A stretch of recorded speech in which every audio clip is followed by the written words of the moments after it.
What is up, wrestling fans? Thanks for tuning into this episode of the Wrestle Report Live, episode 29 with Phil and Don. I am Phil. And I'm Don. AEW Double or Nothing is right around the corner, and if you couldn't be more excited about it, I get an extra little bit because I'm actually going to be there this weekend. I'm going to be at the whole mess of it.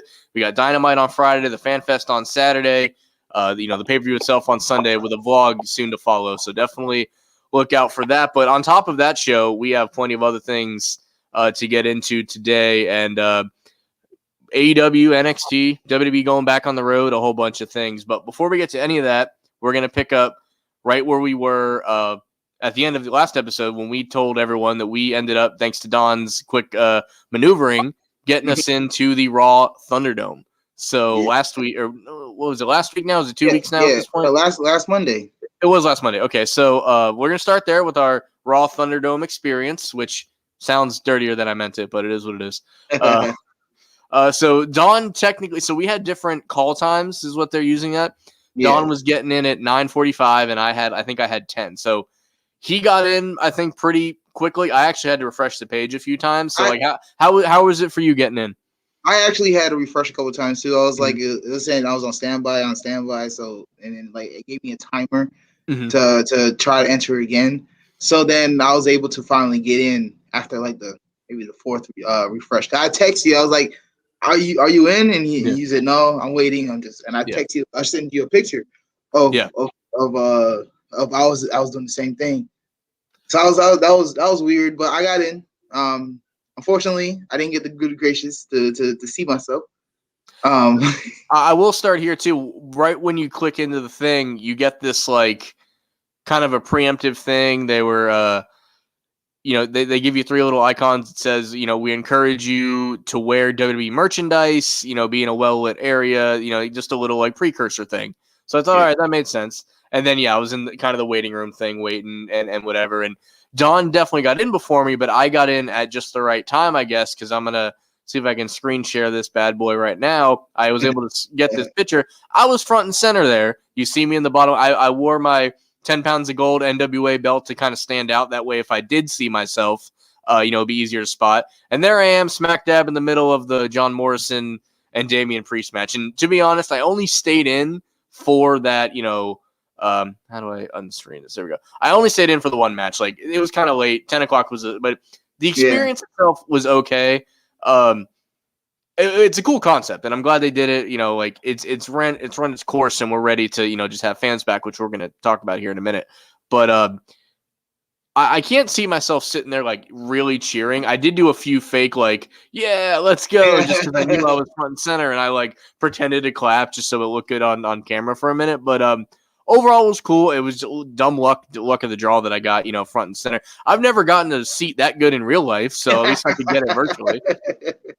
Hey, I can't lie to you, man. I was low key jealous because I was like, dang, man. I had my heavyweight championship with me, and I was just like, damn, man, come on, man. Let me get in front, bro. Let me get in front. I want to at least see myself. And I feel like I was in by the entrance area. I felt like. Yeah, probably. I'm going to pull it up one more time. If you look here, the dude next to me also had the belt. So we were like back-to-back belts over here. So that looked pretty neat. Yeah. And then I see NWO dude over here. That's pretty cool too. I didn't see anybody doing anything weird. I think they flushed those people out pretty quick, because I know that was a problem at the very beginning or whatever. And I got in for a pretty decent little match. John Morrison, Damian Priest on paper, pretty good match. There was some outside interference and stuff. And after that, I pretty much just, turned it off and I watched it a little bit more of the show normally. But it's really cool that you even get that option. There was like a guy during commercials, I don't know if you caught this, letting you know how long the commercial was going to be and when they were coming back. And I have no proof of this, but it sounded like the dude that does that treasure show, the Hidden Treasure show guy. It could be, yeah. Yeah, so AJ Francis. Yeah, I have no proof of that, but that's who it sounded like to me. Maybe I've just been watching a lot of that show lately, but I thought it was. But overall, pretty cool experience. I don't know that I'm gonna granted, it's gonna be over soon, thank God. But I don't see myself going back in. I think you're lined up for SmackDown tomorrow, aren't you? Yeah, actually, I am. My call time tomorrow is at 8 o'clock, so I might. Oh, you'll be right at the start. All right. I'll be at the start, man. Bro. Maybe you'll get on. Yeah. You'll get on the higher rated show then. What's you up? get on the higher rated show, and then you can have that over me at least, So, but no, overall very cool. Glad Don was able to hook that up before it does go away. It was a fun experience, and I'm glad I was able to get the screenshots too. And so there's proof that I was there. Yeah, he was actually. So that was pretty cool. I couldn't tell you much about the rest of Raw, but it was a cool experience to say that you've been in the Thunderdome. Never thought about trying it before. Thought it would be harder than that to even get in. Obviously, it took you a few minutes to get in, and I just got in at the right time, I guess. Because I'm sure it's just kind of random where you pop up at that point. Yeah. All right, so that's really all the WWE related. A little bit more about, we mentioned the Thunderdome is coming to an end soon, so we'll talk about what that means in a minute. But I think the news that really shook up wrestling this week wasn't even the pay-per-view coming up that I'm excited to be at. It was more so the news that AEW in 2022 will be moving from TNT to TBS, same Turner network, same same general family of networks. They will also be adding a second show called Rampage, which will be on at 10 p.m. on Fridays, right after SmackDown. Ironically, it's going to be at the time that Dynamite is on this week because, the NBA playoffs are going on or whatever. So it's going to be a 1-hour show at 10 o'clock. Let's start here. When I first heard this, my first question to myself, and I haven't quite figured it out yet, to be honest, is this even a big deal? Because most people that have TNT also have TBS. I think technically, if you get down to the skinny of it, TBS is actually in more homes, by a small, 40,000 people, which is minuscule when you talk about TV ratings. Yeah. I think you're right though. I think they're definitely if you have TNT, you're gonna have TBS. And they are sister channels, so I didn't see anything big deal a big deal with it. Like say there was such a whole station, as in station channel, if they was to go to ESPN or something, then that would be more impactful, I believe. I think so at the moment you mentioned if you have TNT you have TBS. Not true, because at the moment I can't get TBS. So I download the app and I put in all my same stuff, and it says, "Oh, your prescription doesn't have this, so it better get this soon, or I'm going to find it." Obviously, I have a whole 6 months to figure it out or whatever, and I will, and I have other avenues to watch it if I need to. But I think for the most part that's how it is. I think it's just the way my stuff is set up. I will say that between TBS and TNT is obviously the more sports-centric channel. So, there's maybe a 5%. It looks a little better on TNT. But if it's going to get bumped every year for the NBA playoffs, if it's going to get bumped for the NHL that they're now taking on, that's really the main reason this is becoming a thing. It makes sense to just move over. They're actually going to make more money off this deal, technically in more homes. And you're going to be you'll never get bumped for anything that TBS has. You're never going to have, They also do have the MLB playoffs. They usually show. They think they show the AL playoffs games, either AL or NL. Yeah, I don't know if those are, for whatever reason. I don't think those are on Wednesdays though. Is what helps with that. True.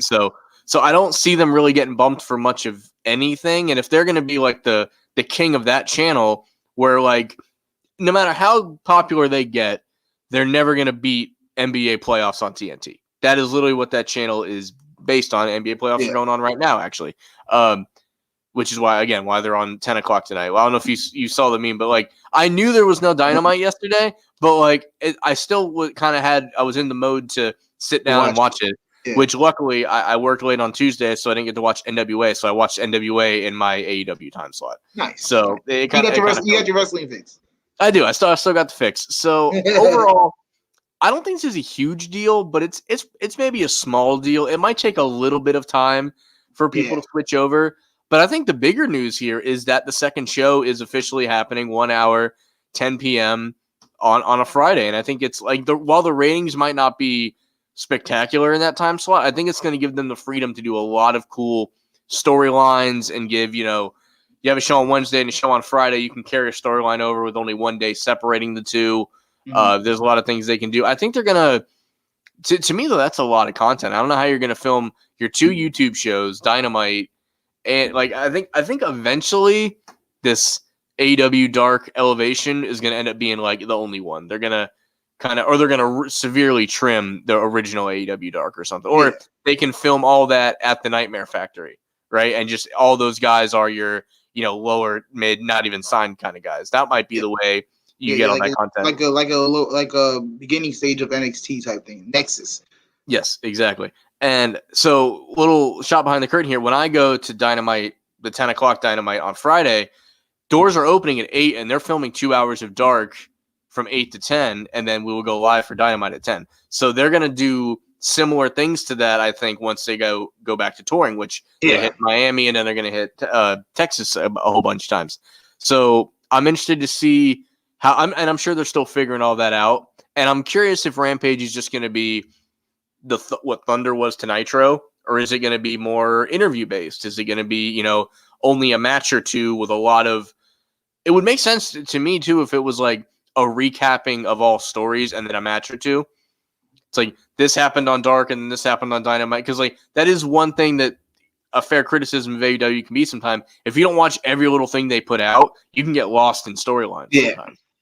So that would be the smart thing to do. That would be smart.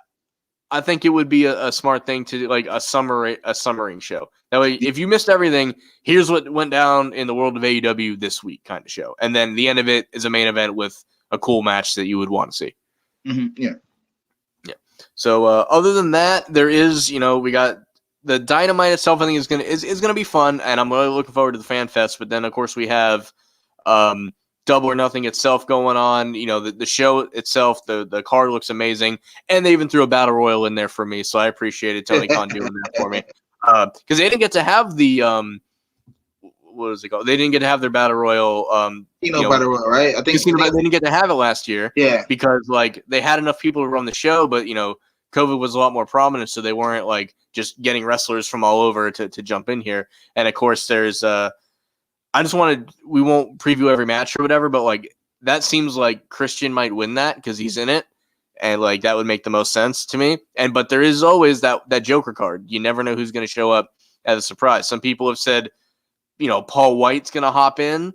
People have said Big Cass, William Morrissey might hop in there. There's been a lot of rumors. Last year it was Matt Sydal. The year before it was Brian Cage. Like that wild card chip has always delivered since AEW's done it. So I'm definitely excited for that. Yeah, I think it'll be a good show. I'm excited to see what they're gonna do. That will be dope. I do love a good battle royal as well too. So I'm looking forward to that as well. Battle royals are like pizza. Even when it's bad, it's still pretty good, in my opinion. Yeah. So, again, I do plan to vlog this experience like I did last time with the Winter is Coming. That a lot of people seem to like that. It had pretty good views. I made sure Billy and Jake were cool with it because if I'm going to have a camera in their face, they should probably be all right with it.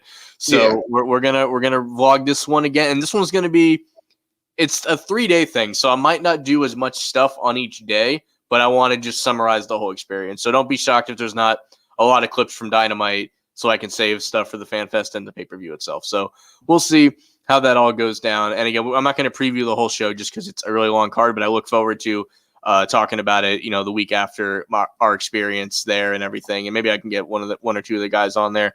And it'll be nice I can say I will be there, and then you'll have watched it on TV, and we'll get both sides of the coin there. So that'll be exciting. To jump over to NXT for a minute, we do have a new North American champion, your boy Bronson Reed. I'll let you take it from here. The colossal Bronson Reed. Yeah, man. That was a great match. I knew it was gonna happen. I knew I knew this was gonna be the match for Bronson Reed to finally capture the title.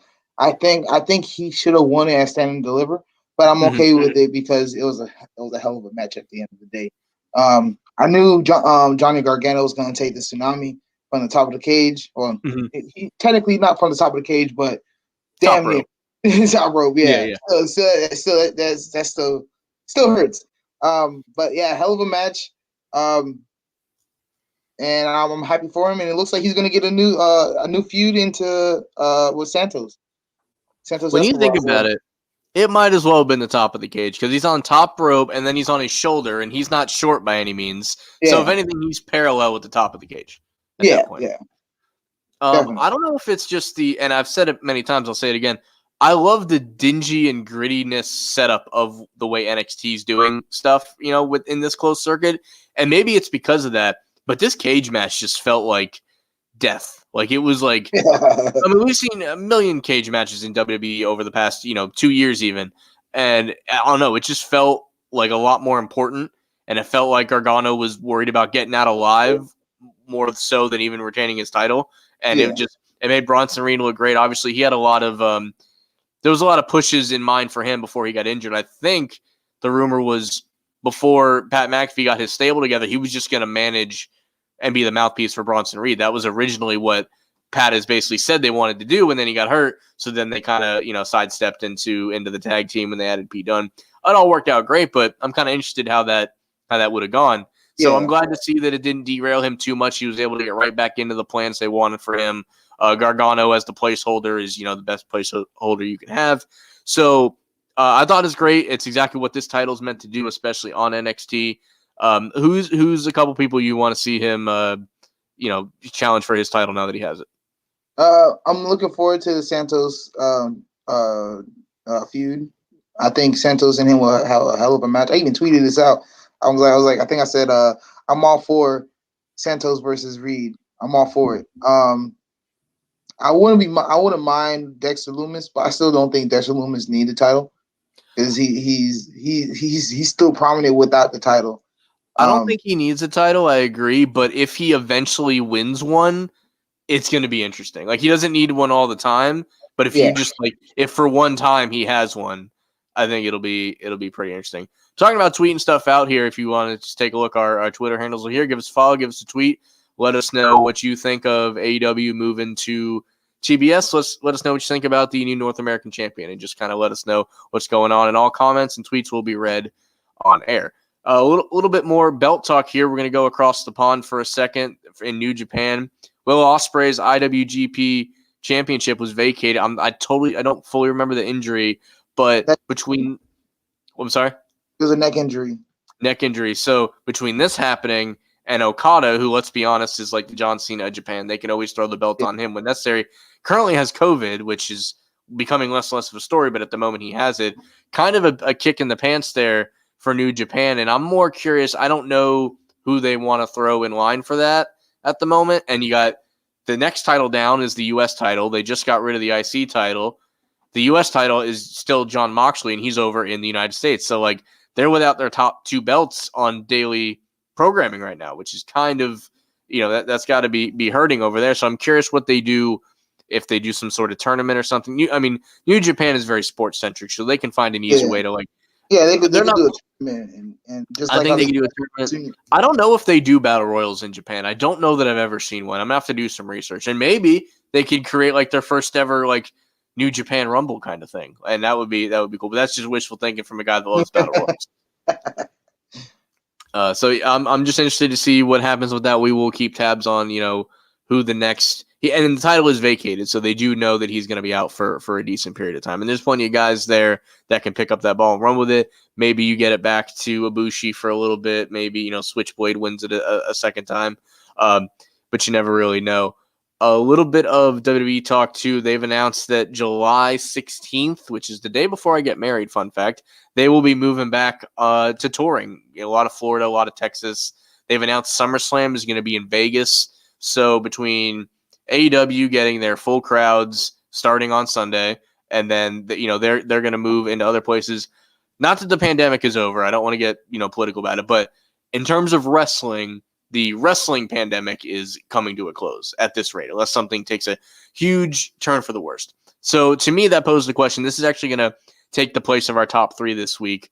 Who would you consider? And we can do an AEW answer and a WWE answer. Who would you consider the pandemic MVP for both companies?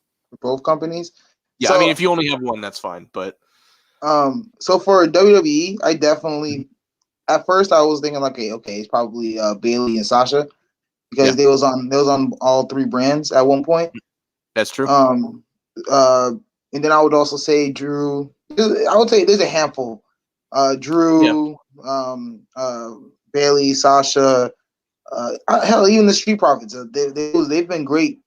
In this whole pandemic era, I feel like a lot of them was really, really good, but the MVP would definitely probably I'll give it to Bayley and Sasha over Drew. even though yes, he was a WWE champion. I understand that, but I just feel like they killed it because it was on all three brands. I mean, to me, Drew's the obvious answer, but I can't argue with that because Drew held it down on Raw. Like, there's no doubt about that. But like you said, Sasha and Bayley held it down on all three brands. You know, they were the tag team champions. They were women. That situation should never happen again because that was the only situation that's ever going to work, where the women's tag team champions are also, the Raw and SmackDown. I would love to see the men equivalent of that. I don't know who it could be or what it would be, but that would be very interesting if we ever get. It's a little harder because you got tag team belts on both brands or whatever. So if they eventually unify them back again, that would be really interesting to see. Drew McIntyre definitely could be the answer.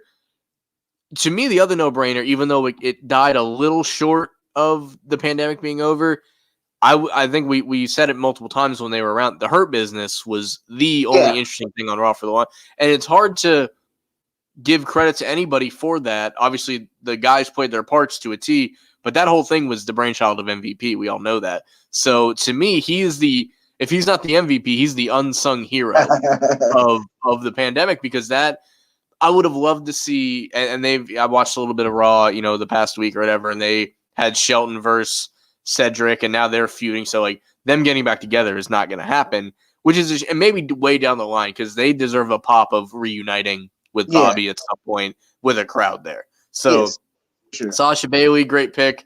Drew, I think, is the obvious one, and then MVP is the MVP in my opinion. That was the only reason to watch Raw. Drew did what he could. I wanted it to be The Fiend, but they botched it way too much. Like this would have been I think we've said it before, with all the, fans not there, you could overly cinematic everything for a while, and it could just be the reign of The Fiend that they just never went with. Randy Orton, too, deserves to be in this conversation, too, I believe, because he had he had his hands in a lot of different feuds, and he made them all work to the best of his ability, minus, puking black sludge, but nobody's going to make that look good. Now, see, if we was gonna break it down like in like the NBA awards type or NFL awards thing. All right, so MVP. I'm sorry, I'm still gonna give it to Sasha and Bayley. Mm-hmm. Defensive champion would be Drew because he was defending his title, holding it down. Yeah, holding it down. The Hurt Business will be the offensive champions. Mm-hmm. I'd almost give them a Most Improved Player award too. Really, all three of them came from doing absolutely dick, and then they came up to. I'd give them Most Improved, especially Cedric. And then Bobby, you gotta remember, he went from sleeping with Lana to world champion. So this is true. That is a fact. That is a fact.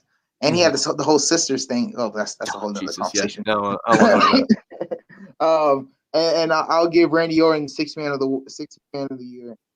Good call. Yeah, I like that. So let's keep that same format because that's much better than what I had here. Let's go over to AEW and try and give some of the same awards. So I'll let you go ahead and go first. All right. So MVP, of course, is definitely going to be Kenny because Kenny was holding it down. Has been holding it. He's been having great matches since the pandemic started. Defensive, I would give. Probably I would almost give it to. I was thinking I almost gave Moxley the offensive, but I could see Kenny being the offensive and Moxley being the defensive. Yeah, because during the whole pandemic, Moxley was the champion. Yeah, for a bulk of like 80-90% of it. Yeah. Mm-hmm. So yeah, you're right. So I will give it to Moxley for offensive. 6-man, the Bucks. Yeah, I'll give it the Bucks the 6-man. To me, 6-man's got to be Darby Allin because that run with the TNT title and the lead up to winning it too is definitely that. And then most improved, not that he wasn't good, but on this light we didn't. To me, most improved's got to be Eddie Kingston. Oh yeah, man, he's been holding it down. This dude was an afterthought. This dude was an afterthought coming from NWA. And NWA, he's one of the few guys that didn't get used properly. Like, 'cause he wanted to tell his story. He wanted to be the cold killer that he is, but you can't really portray that in a studio interview setting. It was like he was trying to get deep with his interviews, but like the questions that were asked didn't call for it.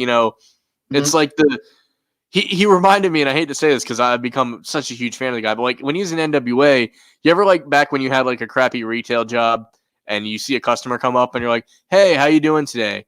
And instead of just saying, good, how are you? They're like, well, my mom's in the hospital. And they start like giving you like how they're doing today. And you're like, I did not ask for any of this. And they would tell him like, how do you feel about your match coming up? And he's like, well, I grew up in the street and blah, blah, blah. Like his answers didn't match the question. Yeah. But then when he went to AEW, he got a chance to tell his story the way it needed to be told. And it's not even, so the most improved was more like the perception of him because he's been great all along. So I definitely got to give him most improved. And I want to throw MJF in there as well somewhere along the line because of course with the whole he was in the inner circle. He was on every single show. Yeah, every show. Yeah, it seemed like a big deal every single time. Yeah, even the ones that like he couldn't be there for whatever reason, he would have interviews and then video packages or whatever. So he's definitely somebody that has a lot. Who is somebody for either? We don't have to do one for either, but who is? I kind of mentioned like I wanted the Fiend to be a bigger part of this, and he wasn't. Who was? And it could be of no fault of their own. Who was someone that was kind of like a letdown for you? That's a good question. Keith Lee. Yeah, I wanted Keith Lee to be champion by now. Some type of champion, even if it was going to be the U.S. championship, which he was supposed to actually win at Elimination Chambers, which sucks. Get well, Keith Lee, for real. Do we know that that's what's wrong? Like, we talk about no fault of his own. Definitely, it was nothing he did to not put himself where he needed to be. But like, is it an injury? Is he? Is that where we're at with this? Supposedly, it's like a health issue. I don't want to say what type of health issue because it's not saying what it is. But it's supposedly some type of health issue, which sucks. Because I felt like he had money just written all on it, bro. Money, bro. And I'm glad I mentioned, you can name someone who it's no fault of their own because he would be the poster child of that. It was obviously nothing that he did. He was and they stumbled him out of the block by changing his gear and changing his music and all this crap. And people still were dying to see him. I also got to give someone that I wish was a bigger was Pat McAfee because everything he did turned to gold, and they could have done. And granted, they brought him in as an announcer, and he's killing it there.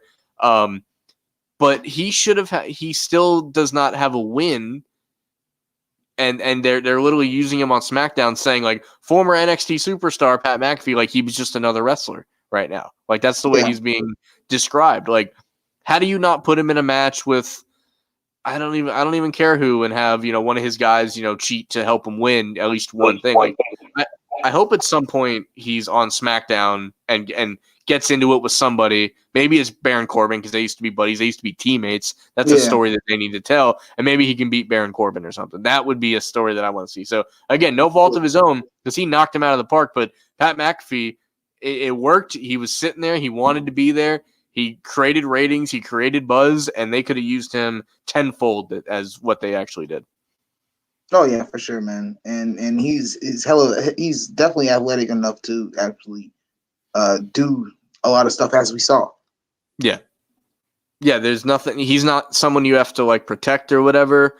Another like not necessarily winner of the 6-man award, but like he would have been at the ceremony to potentially win. Dominic Mysterio. It's been really exciting to see him kind of grow, and now he's a tag team champion with his dad, and that's what we all wanted in the end of the day. I think we all do that. Yeah. So maybe down the line. I seen it coming though, but you're right though. He definitely took off from the whole Seth thing to now being champion. Respect, man. And I'm curious, obviously this is going to run its course, and then they'll, eventually have to do something else with him. And I'm kind of curious what that will be. And I think because there will be a point where he's just another guy on the roster, and they got to do stuff with him. So we'll see how that goes for sure. We'll be wrapping up here in a couple of minutes. I did want to catch up on some Dark Side of the Ring viewing. I didn't plan on watching the Nick Gage one because I didn't think I was really going to like it. I didn't know much about the guy, but I did end up, checking it out. And I thought this was going to be a guy that was like living in a fantasy world that thought he was this like superstar of the backyard, because there's a lot of guys like that, and he was shockingly down to earth. He was just like so. I guess I'll stop for you. Did you watched it too? I assume. Yeah, I did watch it. It's funny because I didn't know who he was, and then I heard the name, but I never really knew who he was. Yeah, I never even heard of his name, bro. I was like, "Yo, who is this guy?" And then I remembered watching the David Arquette documentary, and come to find out that was the guy that damn near killed David Arquette. Yeah, and he does a good job explaining how all that worked, because in the David Arquette thing, it's kind of glossed over what happened. You just see like his recovery from it or whatever. But he just kind of came across as like, this is as far as I can go in wrestling, and I'm gonna just be the best at this level of it. And the stuff that he went through, and in and out of jail, like I never knew any of this about him, and he's out now. And one thing that's interesting is the guy that they kept interviewing that owns like Game Changer Wrestling or whatever it was, he was wearing that Game Changer Wrestling hat the whole time. Yeah. I looked up that promotion because I'd never heard of it, and Nick Gage is their champion. So he is out and about and wrestling again. And apparently him and Moxley, because Moxley was on the episode, he wants to like go face him at there and do something crazy once they're like running shows again. So overall, I definitely enjoyed that one more than I expected to. I'm looking forward to, because I don't mind the hardcore. Like, well, to me, there's hardcore wrestling, and then there's what that was. And like, there's a time and a place for that, but like, I don't go looking for that stuff anymore. I haven't in a very long time. So like, all the clips they show, like, it's one thing if you can do that in the confines of a wrestling match. Like, if you're gonna hip toss somebody on the thumbtacks, that's one thing. But I didn't see this guy do a single wrestling move in the whole 45-minute episode. So this like, is true. That's what I said the same thing, bro. It was more like, just like light bulbs and crazy shit. You look at someone like Mick Foley, who would like, he'd drop an elbow with a chair under it, or kind of do some slams and some other things and orchestrate weapons in creative ways. That's what I enjoy seeing. I don't just enjoy all this, crazy nonsense as much. Like, there is a time and a place for it, so I don't hate on it 100%. But I really, I almost put it on the Cornette goggles like 10 minutes in, and I was like, will I see this guy do a suplex? Will I see him do even a pile driver, a DDT? I didn't see, from what I remember, I didn't see a single thing. So like, my suspicions of not liking this, a lot of those boxes were still checked. But learning about this dude and being so like forward about it, and this happened, and then this happened, and all this other stuff, and he was like, he didn't hide any of it. He really wanted his story out there. And he literally just said, I didn't know what else to do. I put on a ski mask. I went and robbed a bank. Like, he didn't sugarcoat it at all. And then he went to his buddy's house, threw the money on the table. And to me, that was the most interesting part, when he's like, his buddy was like, when you're ready to turn yourself in, like, I'll take you or whatever. And he literally just like got his affairs in order and went and turned himself in, which was crazy. Yeah. I thought it was pretty funny how they went to, I guess, Atlantic City and spent all the money to just have one last hurrah, and then that's when he decided, you know what, time to go. That's how you do it, I guess. So I did not watch yet. I plan to catch up a little bit, but I figured if we talk about them both today, we'll be caught up for next week. But I know enough about the Ultimate Warrior that I do plan to watch his Dark Side of the Ring, but I didn't get a chance to. Did you watch that one by chance? I think that one's coming on tonight. Oh shoot! Okay, so I'm not behind yet. No, all right. Yeah, you probably missed the collision at. No, I did watch that. Korea. You watched that one? Did you catch that one or no? Yeah, I saw it too. Yeah. So to me, that one, it's like, I could imagine it being freaking terrifying to be there, but like there wasn't much to the story other than these guys are really strict and we weren't allowed to do anything. We literally had to sit there and then wrestle and then leave. So like, it was probably a terrifying 4 or 5 days for the guys that were there. I was a little like, the story was still fascinating, but like, I didn't. They barely talked about the show. Like, they talked about Inoki versus Flair at the very end. Yeah. And like, these guys, like, was it Scott Norton and Too Cold Scorpio, who was like the MVP of the episode, talking about beating up Hawk and stuff. Yeah. But to me, like, those guys never talked about their match, or like, I don't even know who they wrestled on these shows. Like, they said nothing about when one guy mentioned like they were going crazy for us, and then we realized they were forced to be there, and this is probably the first like bit of entertainment they've ever seen. So it was like he talked about that, but he didn't mention like, oh, I had the match and this happened in the match. Like, I would have liked to know more about the show itself once it started. That'd be my only complaint. Supposedly it's on YouTube. The whole show is on YouTube. So if you ever do want to check it out, oh, really? it is on YouTube. Yeah. The part that got me too, I think it was Scott Norton, but he like, couldn't talk to his wife for 3 days, and she assumed he was partying. So they're arguing on the phone, and he's like, man, it's just crazy strict here. And they were like, they had all the phones tapped. So they immediately grabbed him out of his room. Was like, you don't get to talk bad about North Korea and all this shit. And it's like, to me, that was the wildest part. He's like, I'm just talking to my wife, like I'm not out yelling at, people on the streets about Korea or anything like that. But that one definitely, I would have liked to know more about the show, but the experience that they have, like, I wonder if it was overall worse than the Saudi Arabia trip for the guys recently, or is it on the same level? Probably on the same level, probably. Mainly just because there was more. I feel like there was more hostage probably in Saudi Arabia than Korea. They did treat them like shit, but they also was able to make their flight and made it back one piece. Other than the stuff with Scott Norton, that was it really. I think the thing that got, like, imagine if, because Saudi Arabia, they sat on the plane for like 13, 14 hours, whatever it was. Imagine if these guys dealt with that, they're on the plane, and like, then they dealt with that. Like, something would have boiled over if they were on the plane and weren't allowed to leave. So they were one of those people that they, even getting in the air, they weren't convinced they were safe. They wanted to like get on their side of the earth, and then they kind of felt safe. And then it was one of those get off the plane and kiss the ground moments. So I mean, Eric Bischoff physically did that. Yeah, I felt like Eric Bischoff underplayed the whole thing. Yeah, I felt he didn't take it serious at all, man. Like, I felt like he was probably more scared than anything. He just made it played it cool.